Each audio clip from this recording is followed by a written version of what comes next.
Hey guys, so I'm going to show you kind of a cool trick to kind of make your final restorations after guided surgery just a little bit more perfect. So I've done videos before on Pylon. I'm not going to go over the basics in this one. I just want to show you a way to check your implant position so that when you do the final restoration, everything is looking good. So here I have a case. I've already planned these implants and planned a surgical guide. I went ahead and designed my guide, and I'm going to go to the end and export my mesh files. So when I export my mesh files, I'm going to go ahead and just take that to my downloads folder, and I'm going to go ahead and open up Exocad view just to show you what you get.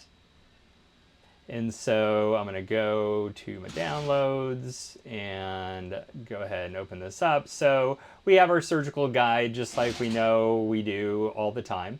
But one thing that we get in addition is our scan body scan. And so if I turn off the surgical guide, you can see here I have a model with Urus implant scan bodies.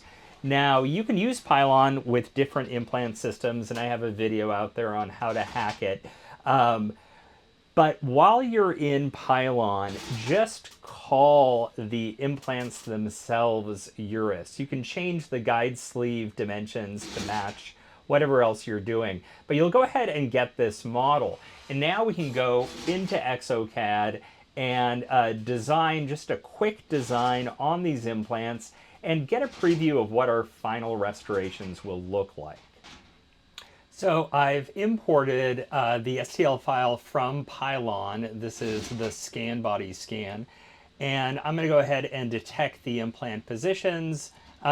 Whether you're doing this case in Nobel or Astra, in the Pylon system, just go ahead and select Urus because we're just doing this to confirm our implant positions and not so much to make the restorations. So I'm going to go ahead and cut this here. I'm scanning tooth position number 30 for a Urus OM implant. I'm going to go ahead and control click this.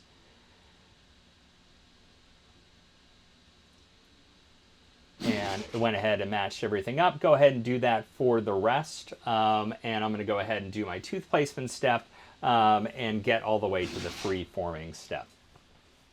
So we're at the free-forming step, and I just did a super quick design. What I'm going to do is print these as custom healing abutments. So I've got all my design here. What I'm going to do is turn on the scan abutments. And this kind of gives us an idea of potential problems. So you can see here that tooth number 30 looks pretty decent. 31 looks like I might be a little too buccal, so that screw access is going to be coming out of the buccal cusps. Tooth number 18 looks okay. Tooth number 19 looks like I'm too lingual. So what I can do now is turn off my scan abutments and turn off everything else so I just have some crowns. I'm going to right click, save the scene as. I'm going to save this as an STL in my downloads folder, and I'm just going to call this waxup.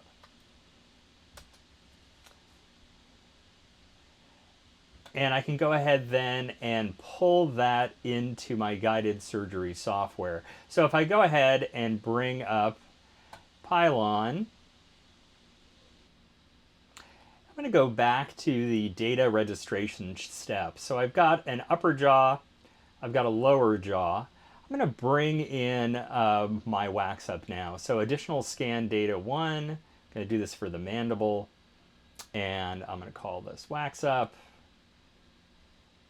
So now I got some teeth that I can work with. I'm going to go back to the implant planning step, and if you remember, tooth number 31 didn't look that great, and tooth number 19 looked like it could use some work. So I'm just going to go ahead now and turn off my lower jaw just to save some memory. And you can see here that indeed this implant is too far buccal and this implant is too far lingual. And let's see if I can correct that. So I'm going to turn on my cone beam and I'm going to come around to tooth number 31. and see what we can do. So, and yes, I'm a little too far to the buccal. And so I can either move my implant to the lingual now, or tip it to the lingual. And looks like just moving that lingually corrected the implant position pretty well. But I could get a little bit more lingual. And so rather than dealing with all this kind of bone reduction, I can also tip my implant slightly lingually. And now we are in the center of that tooth. And now I can come around to tooth number 19. And as you recall, I am too far to the lingual on that one.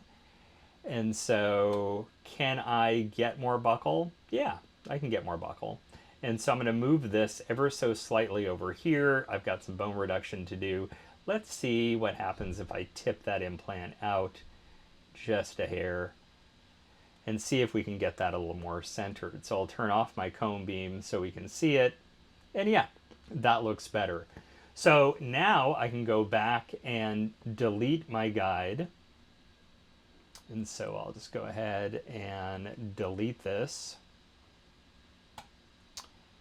and delete my surgical guide.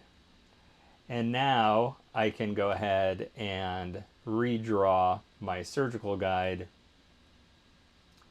and go ahead and print that. Keep all the parameters the same. I'm going to change the Z offset to 0.5. Get my guide. Now I do want a little bit more of a soft tissue stop here, so I'm going to go ahead and move some of these points towards the retromolar pad and go ahead and do that again. And we're good to go.